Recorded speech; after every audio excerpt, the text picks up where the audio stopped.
And today we're going to embark on a discussion about air quality law, and I'm going to start with really an assertion by the Environmental Protection Agency that I've come to think of as a myth of sorts, when they have claimed that the nation's air quality has improved dramatically in the past 25 years. Well, how would you know if that's true? How would you contest that? What kind of evidence would you want? And what we'll find today is that your answer to this really depends upon what pollutants you choose to measure, what you know about the toxicity of different pollutants, where you measure the pollutants. Do you measure them in a fixed monitor out in a field someplace in the middle of northeastern Connecticut, or do you do it next to a highway in New Haven or Bridgeport? And how you spend your time. Where do you spend the majority of your time? I bet it's not where EPA measures pollutants.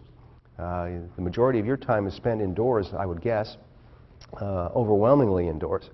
And how do you behave indoors? And by that I mean, how would your behavior affect your exposure to pollutants indoors? These are all questions that it became apparent late in the 20th century are really important to know whether or not law works. And you know, this law, the Clean Air Act, like pesticide law, it has a very technical character to it. And I think that you can understand by now in the course that you know, environmental law is not just about making rules. It's about understanding the environment and how it works and how it responds to different kinds of human stresses. And also, it's about what we can do to relieve those stresses. So there's a technical side to this that there is not in many other forms of law. Is air quality improving? And if not, why? So think about the different kinds of legal strategies and standards that have been designed to control air quality in history. Well, one is land use and zoning. So thinking about how you'd segregate different land uses. So you keep the industrial facilities or the, say, the military sites away from the residential areas. So this idea of segregation or buffering land uses where you know you have high levels of emissions from those where people reside away from schools. This was one of the earliest forms of attempted control. And there are examples in London back in the 17th century of prohibiting certain kinds of facilities, rendering plants, or plants that produce a lot of smoke in the air from being in residential areas. Another approach to controlling air quality is the idea of setting a ceiling or an allowable emission limit. So the idea that you would, chemical by chemical, set an allowable level of contamination in the air has become really central to the way that we've thought about trying to manage our health. So have these policies been developed in a way that's precautionary to prevent significant deterioration? And as you look at the structure of the Clean Air Act, you'll see that this idea of prevention of significant deterioration is a really critical concept. So we don't, as a nation, we've decided we don't really want to make the air quality worse than it is. That we're on a path toward restoration or improvement in quality. We've also found that it's important to think differently about mobile sources than it is about stationary sources. And you know, quite frankly, if you were the administrator of the Environmental Protection Agency back in 1970 and you walked into this problem of having a zillion stacks in the country that were emitting dangerous chemicals, you would concentrate on very visible sources. So it's a very different kind of a problem, and one where we've made more progress because we could identify the stack and we could put monitors on those stacks than what we face in indoor environments when we don't really have any understanding of the kinds of chemicals that we're exposed to. Transboundary flows of pollution have been traditionally very difficult to control. The Canadians are pretty upset with us in the way that we transfer much of the air pollution that is produced in the Midwestern United States up across central and northeastern Canada. So as is New York upset with Ohio and the power plants in Ohio that are burning more coal, and the pollutants from Ohio are moving into New York. So how do we control transboundary movements across state boundaries or across even local boundaries, or the most difficult situation would be national boundaries? Property rights to pollute. This is an interesting idea. And really, this idea that you could set an allowable ceiling, and instead of telling every person that lives in that region that they have to comply with a certain level of emission, that you put a cap on the total emission for that region, and then gradually you lower that cap down. So this is the idea of cap and trade, and it really grew out of an attempt to control acid precipitation associated with sulfur dioxides and nitrogen oxides that caused a whole array of problems, including loss of certain species. So in the Adirondacks, I take a seminar to the Adirondacks in the fall every year. All the lakes above 2,500 feet in elevation don't have trout in the Adirondacks because of the way that SO2 and NOx create acid aerosols that rain down and make those lakes too acidic for those fish to grow. Buildings around the world have been deteriorated, especially if they're made out of limestone, because of acid aerosols. The red spruce at high elevations in the northeastern U.S., up on Mount Washington or up in the Adirondacks or the Green Mountains, those red spruce are in decline, and the decline is caused by the fact that clouds hang over the tops of these mountain peaks, and the fog itself is acid, so that it's causing vulnerability to different illnesses. So capping and trading is now believed to be the more efficient way to reduce pollution, and it really, the idea began initially with environmental defense when it was called Environmental Defense Fund, but it now has become really the cornerstone of attempts to control the CO2 problem that we face. Technology forcing standards. So what if your technology is not capable of reducing emission to the level that you want it to be? Well, you can set an aspirational standard. By that I mean that you give an industry or a sector a certain period of time within which they would have to reduce their emissions. By the way, it's only fitting that I can smell diesel exhaust in here today. I don't know if anybody else can smell it, but it must be from the construction equipment. It's a fitting topic for the air quality in the room. I should have my little monitor here. So the idea that you would create these aspirational standards was embedded into the Clean Air Act. Fuel content regulations is I think it's an interesting issue that we've been more concerned about what comes out of the stacks and what comes out of the tailpipes than we have about controlling the fuel and the process of its burning in order to reduce those emissions.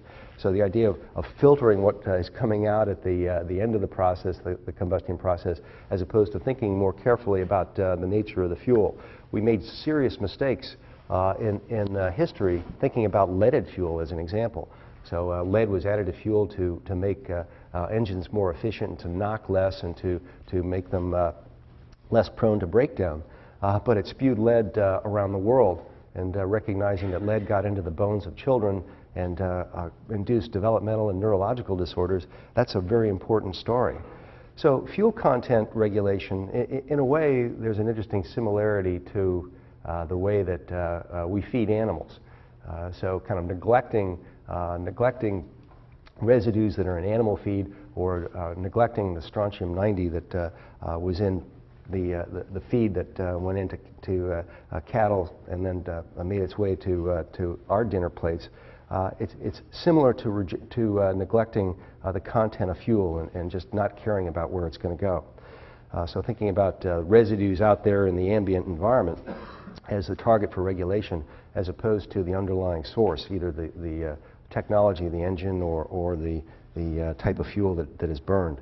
So indoor behavioral regulation, we'll see that after the break when we come back and look at tobacco regulation. So thinking about what is the right of the government to regulate what we do indoors in our houses as opposed to outdoors. And the idea of building certification standards and development certification standards. More commonly today than ever before, we're seeing a variety of different land use regulations structured in a way that are designed to reduce energy consumption or to guide it in a way that produces less air pollution. So here's a suite of strategies that might be used to control air quality in a variety of different situations. So just a couple of quick slides on key points relative to the structure of the Clean Air Act. We have air quality control regions. So each state has to set up a designated area as either in attainment or non-attainment. And if you're in attainment, you meet the National Ambient Air Quality Standards, NAAQS. And states have to put together state implementation plans. The idea being that states would have a better capacity to know the behavior of sources of emissions, and it would have a better ability to monitor what's going on and to enforce violations of the statute.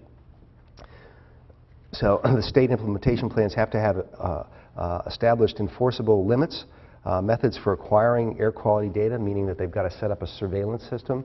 Also, boundaries have to be well identifiable. They have to set up an enforcement program and also have to demonstrate how they are controlling release of pollutants that could cross state boundaries. And also, they have to set up reporting requirements back to the Environmental Protection Agency. So what happens if a state implementation plan fails? I asked that question of the head of the Air Quality Division at the Department of Environmental Protection, who was responsible for Connecticut's state implementation plan. And he said, well, you know, we could have our highway funds revoked, or we could have them seriously diminished. I said, well, how often does that happen? First I said, well, how often are you out of compliance with the requirements of the limits for the national ambient standards or the hazardous air pollutants? And he said, oh, quite often. In fact, southern Connecticut, and especially in the New Haven region, is out of compliance for ozone and particulate matter routinely. And I said, well, does that mean that the state has been forced to recommend to EPA to restrict highway funds? And he looked at me, he said, well, no, we never really would do that. And I said, does that mean that EPA has never restricted or reduced highway funds to the state?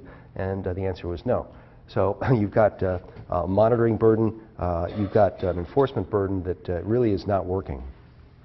So you've got primary and secondary standards, and the primary standards have to be set to protect human health, and the secondary standards are set to protect environmental quality and property. And you recall the effect of acid precipitation on building stone as an example. Criteria pollutants are listed so that this is a listing statute, just like the Safe Drinking Water Act is. The analogy there would be the maximum contaminant levels, but also the Endangered Species Act. And because it is a statute where the chemical has to be listed before it gets any attention or is limited, then it has the same political dynamics as those other two statutes.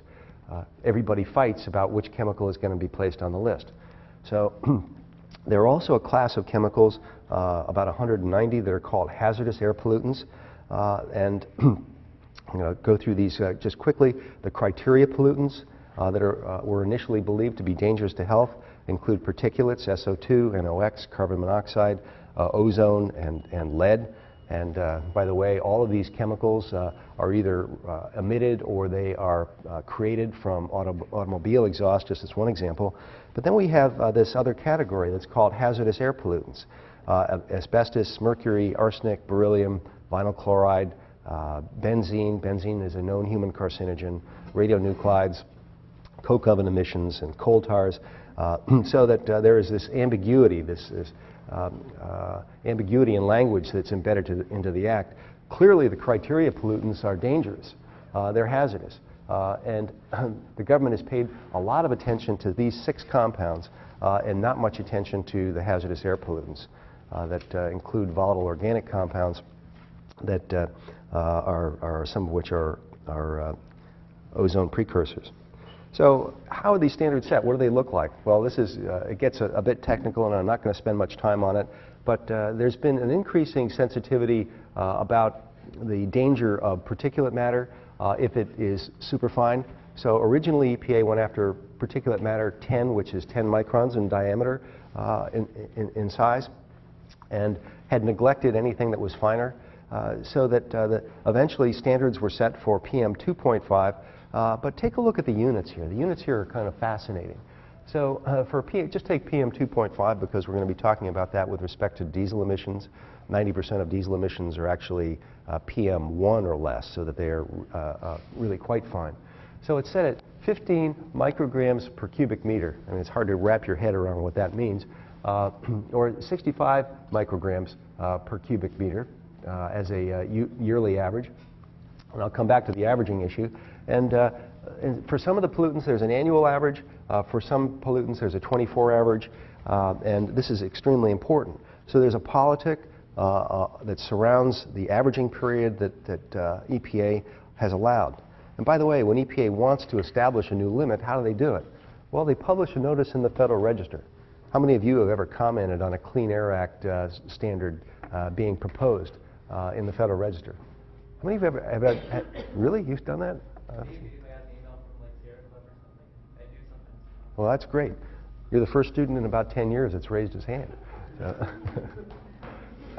But very few people pay attention to the Federal Register, and very few people have the capacity to comment in a technical way that would be potentially effective.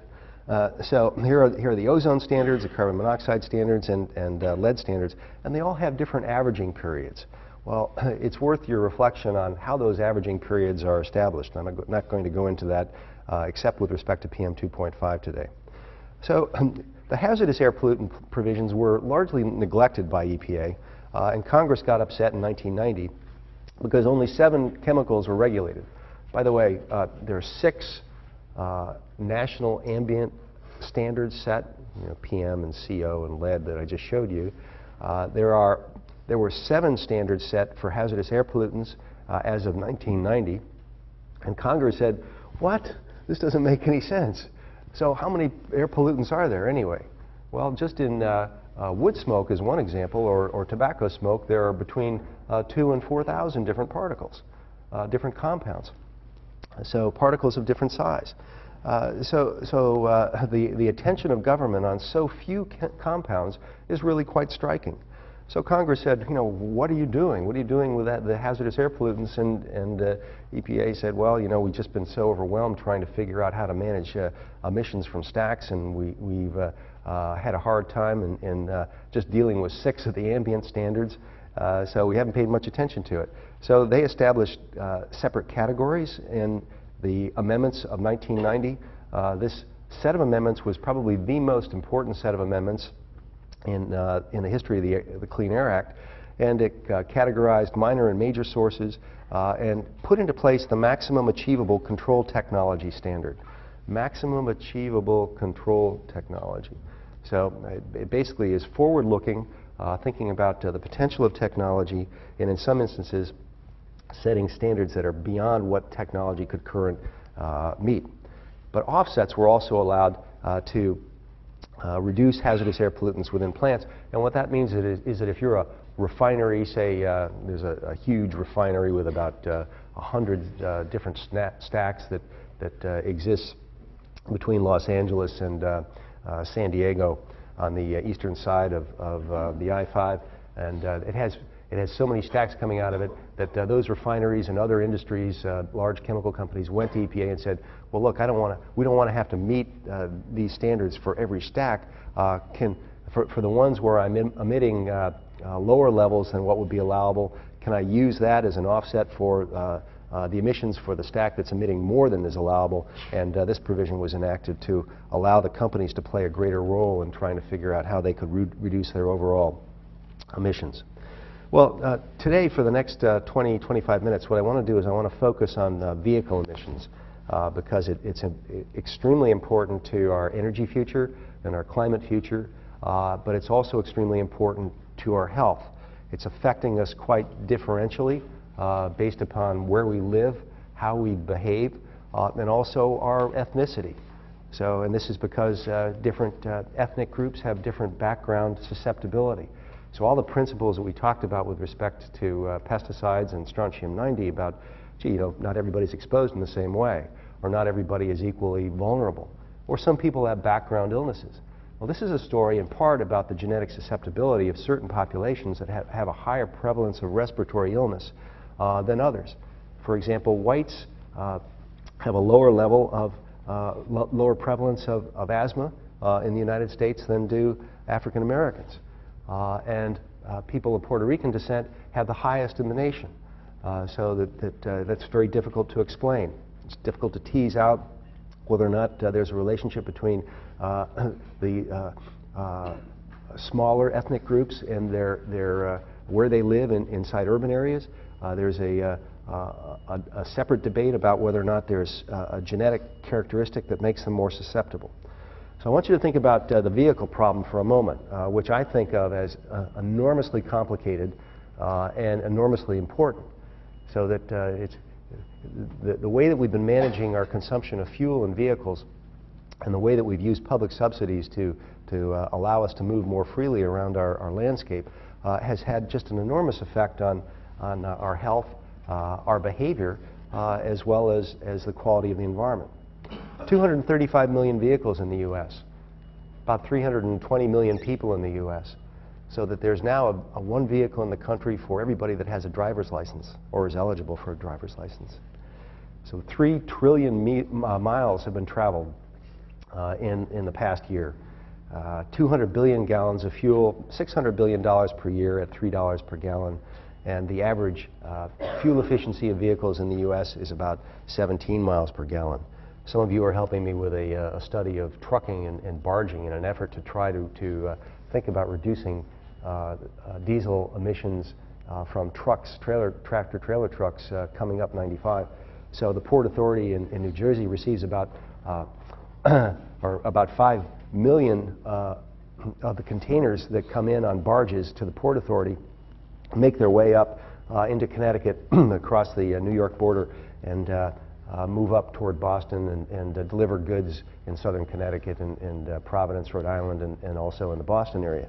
So that one of the issues that we're looking at is, could we do something that would employ barges to move those containers so that it would avoid the adverse effects associated with trucking moving through the region, which is in part related to their climate influence, but also the really bad air quality in Connecticut surrounds the I-95 corridor and the I-91 interchange moving up toward Hartford.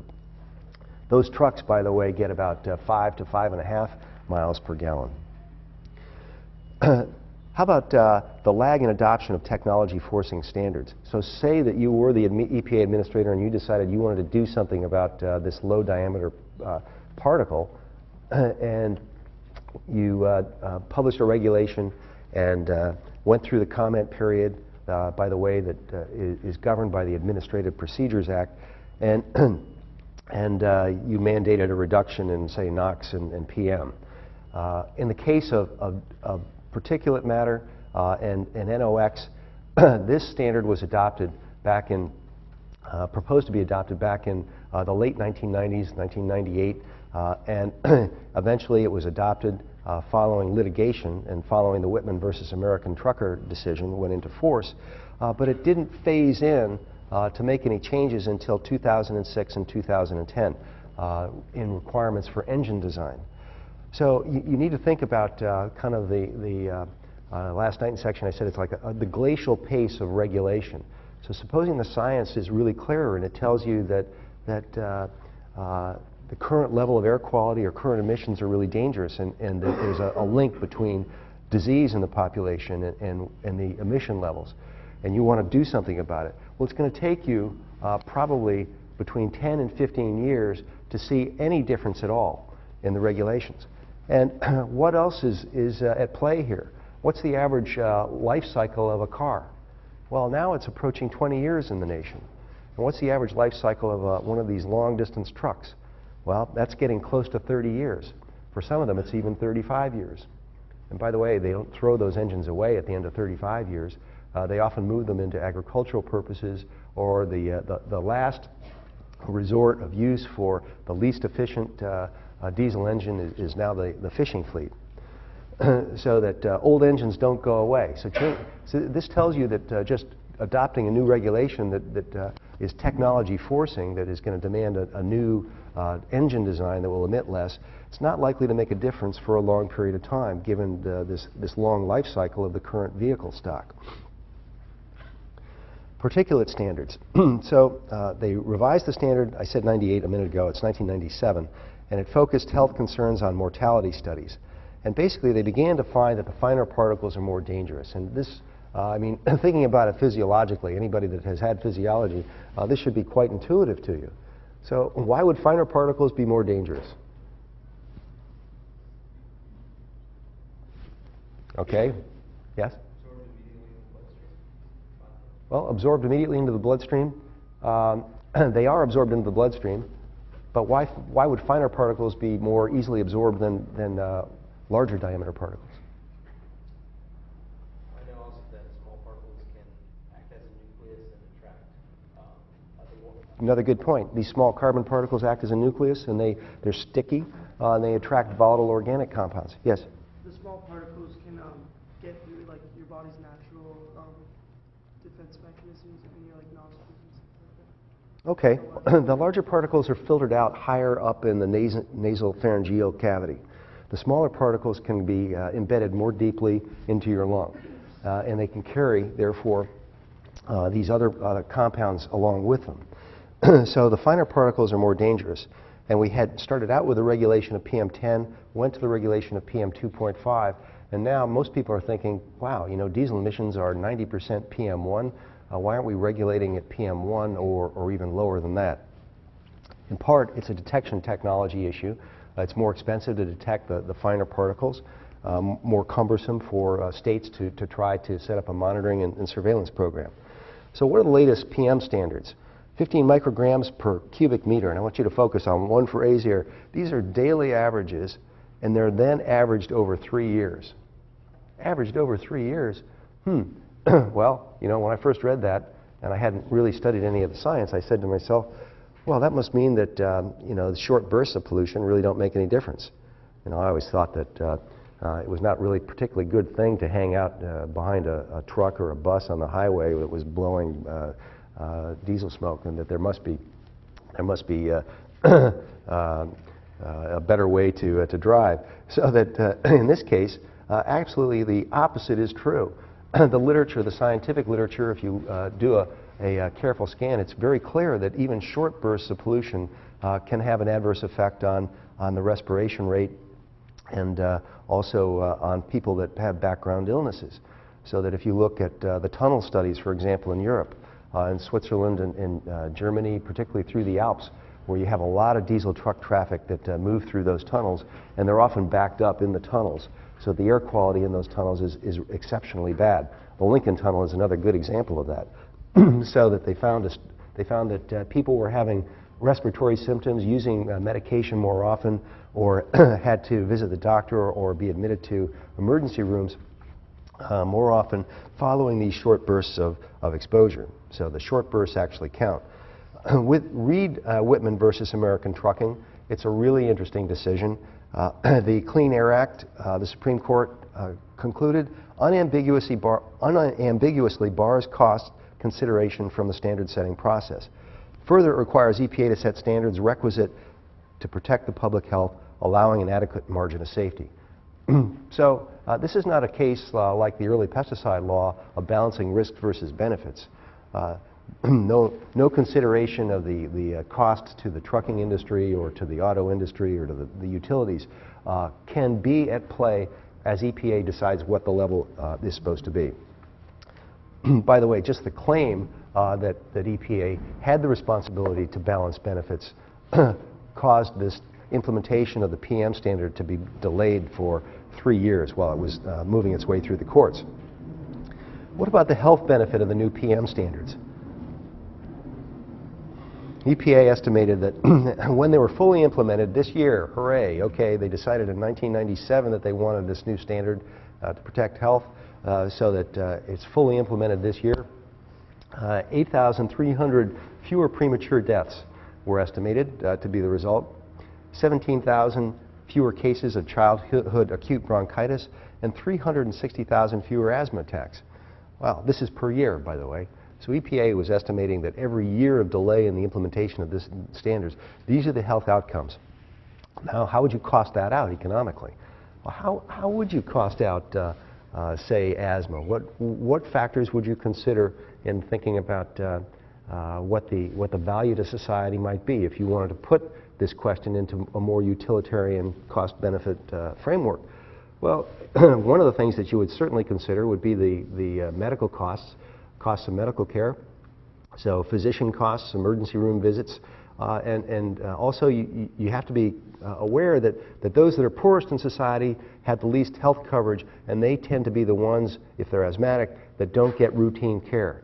So severity of response is a function of whether or not you get routine care.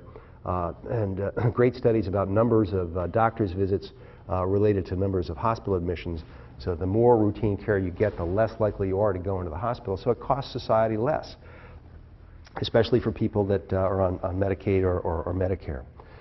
So other costs that might be considered could be trying to figure out how to bring your child back up to speed in the classroom because asthma is responsible for more lost school days than any other illness among kids. Also, when a child stays home, when my daughter gets sick, either my wife or I have to stay home as well. So lost work days also should be accounted. Had an interesting question last night posed about, well, what about the economic benefit side of the equation?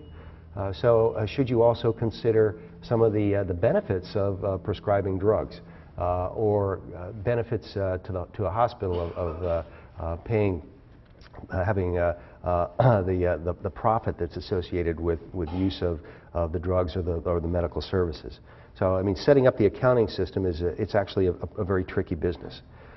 Now, this problem of what's coming out of vehicles has to be thought about in the context of what else is being spewed into the air. So, small diameter particles are not just coming from vehicles, they're coming from power plants. So that this map of where the coal-fired power plants are located, this is an old map, but just I'm using it just to make the point that there are other sources of particle emission, other sources of combustion. Forest fires in the western part of the United States, in California, also produce similar kinds of particles. And so that the background level of PM in the northeastern United States is really serious. Other sources include right here in New Haven, for example, the tankers that come into the oil tank farm here in the port. And why is that significant? Well, it's not as significant here as it would be, say, in Long Beach or San Diego, where you have a much higher intensity of shipment. But these barges do tend to burn high sulfur fuel, so that we're now burning sulfur fuel, diesel fuel, that's about 15 parts per million sulfur. That's the new mandate under these new regulations. So the lower the sulfur content, the lower the PM level. Now, however, there are certain parts of the country that are allowed to burn 500 parts per million. And the military in Iraq is allowed to burn 3,000 parts per million. By the way, that's why if you ever see a convoy of the National Guard going down the highway and you're behind them in a car, it absolutely reeks. It's because they're burning this 3,000 part per million fuel when your car or your diesel vehicle, your diesel car was burning only 15 parts per million. And there are parts of the country where it's allowable to burn the higher sulfur fuels, surprisingly including some parts of Alaska. So think about where else these particles are coming from. We also burn diesel fuel in Connecticut, especially because we don't have a good natural gas source. We burn it in our furnaces to heat our houses. It's virtually the same kind of fuel, except it's allowed to have a higher sulfur content. And also railroads along 95. So the railroad corridor, the highway corridor, on top of coal-fired power plant emissions, on top of commercial emissions, these are all sources. Yes, question? Is high sulfur content more efficient or cheaper? Why? It's cheaper. So getting the sulfur out of the fuel is a more expensive process. Question was, is high sulfur fuel more or less expensive? And high sulfur fuel is less expensive. So it's a matter of the degree of refinement of the fuel. So that in Connecticut, did a quick calculation and found that we're burning about 230 million gallons per year of diesel fuel in vehicles. But we're burning almost 3 times that amount in houses, in people's houses. And that has not been the subject of regulation or attention on the part of EPA. That is interesting to me. So that we're burning diesel fuel right in, I'm burning diesel fuel in my basement in my house. I better be sure that my basement is and my furnace is pretty well ventilated, and not everybody takes care to monitor how efficient their furnace is. They may let that go, especially in tough economic times like this. But your exposure could be really quite significant if you had a furnace that was out of efficiency. So particle size definitions: coarse is greater than 2.5, fine is less than 2.5 but greater than 0.1, and ultrafine, just so that you know, a little bit of air pollution trivia. The diesel exhaust that you see here is only PM10. So PM10 is just about the limit of visibility, which is kind of curious because most people think that diesel emissions are much cleaner than they used to be, that somehow we've managed to get rid of many of the smokers, as EPA calls them, with more efficient designs or with particle traps. But in fact, we're producing, yes, finer particles, but we're producing more of them. So the idea that you have more finer particles that actually have greater surface area to lock onto these other kinds of volatile compounds that I was describing earlier. That is one hypothesis about why we saw the rise in asthma in the nation during the 1980s and the 1990s. So what is in diesel exhaust? What is the 2.5? Basically, is elemental carbon, a smaller amount of organic carbon, some sulfates and nitrates, and some metals. Excuse me, going the wrong way. Here is a diagram that shows particle size moving from 10 part per million down to 1/100th of a part per million, or micron, excuse me. And this is taken from Wilson and Spangler on a book on indoor air quality, so that you see the larger diameter particles are taken out pretty much by the upper nasopharyngeal cavity, whereas the lower particles do tend to get more deeply embedded in the lung. So let me talk just for a few minutes about asthma and asthma prevalence in the country. So about 7 million kids now have asthma, about 22 million adults. It's the #1 reason for school absenteeism, and there are other critical questions about what it means to have asthma, what the effects are on academic performance, socialization, and depression.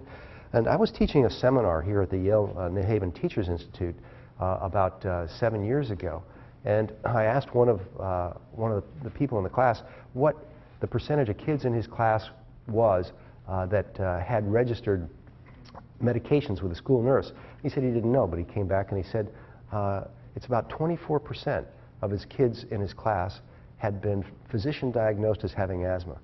It's just, I said, 24%. That's really extraordinary. That's beyond epidemic. So thinking about how this has escaped public attention is really quite interesting. Mark Cullen, who's now at head of internal medicine at Stanford, and I worked on an asthma report along with a group called Environment and Human Health. And when Mark was here in internal medicine and headed up the environmental medicine unit, we did a survey in Connecticut of asthma prevalence in schools, and we found it did range between 3 and about 22%, school district to school district. This is really quite striking. We also found that the urban schools had the highest prevalence rates. So we then thought about, okay, well, what does this mean relative to what we were thinking about in air quality? And this is an aside, by the way, and I just wanted to show you the picture of a slice of a lung tissue that demonstrates what happens to the carbon when it's inhaled. It doesn't just go away, it doesn't just dissolve, it will sit in your lung. And I've talked to many of the surgeons at Yale New Haven who do sections and treat people with lung cancer. And I got into this because my dad had lung cancer, and I was thinking about different forms of treatment that he might consider. And I asked the question, well, do you notice a difference between people that live in New Haven and people that do not, assuming that the two groups are both non-smokers? And he said, oh, yes. You can tell. You can tell by the grayness. You can tell by the presence of these carbon particles in the lung tissues. They take certain sections of the lung out for those that have operable lung cancer. So I then started thinking about, well, what other kinds of background illnesses would make one susceptible to air pollution? And they would be people that were asthmatic, kids and adults, those with chronic bronchitis, those with emphysema, those with coronary heart disease, and diabetes. And if you look on the right-hand side of this chart, you'll see that the numbers are the number of people in the United States diagnosed with these different illnesses. And you see the numbers are really quite striking. And you might pause and say, well, what about diabetes or coronary heart disease? But this is very important to pay attention to. So 15 million people diagnosed with coronary heart disease. Well, they found that diesel emissions have the capacity to move through the bloodstream once they're inhaled, to cross the blood-brain barrier, and to move very widely through the body. And they also tend to slow down blood flow. They tend to act as a minor coagulant, so that you can see an increase in hospital admissions for coronary events following pollution episodes, particularly during the summer months in the northeastern United States. So I'm going to run out of time in a few minutes, but I wanted to give you a sense of how we understand air pollution in the state. And we basically do this by the monitoring system set up by the state implementation plan that sets up these fixed monitors at different sites. So there's one right over on State Street. There's one on Stiles Street, which is just across the Q Bridge. And you see that they are capable of picking up different kinds of pollutants. The Stiles Street station picks up PM 2.5 and PM 10. Another one in New Haven picks up PM 2.5. Madison Hammonasset State Park picks up O3 down here on the shoreline. And you might say, why Madison? And actually, Madison has some of the highest readings in the state for ozone. And it happens to be because the rush hour traffic in New York generally gets to this part of Connecticut by about noon, when the sun is highest in the sky. So you have the ozone precursors coming in from New York, taking maybe 4 or 5 hours after rush hour to get here, and then you get the sunlight coming down and acting on them in a way that produces the ozone. So that the concept here is we have about 30 different stations set up with fixed monitoring.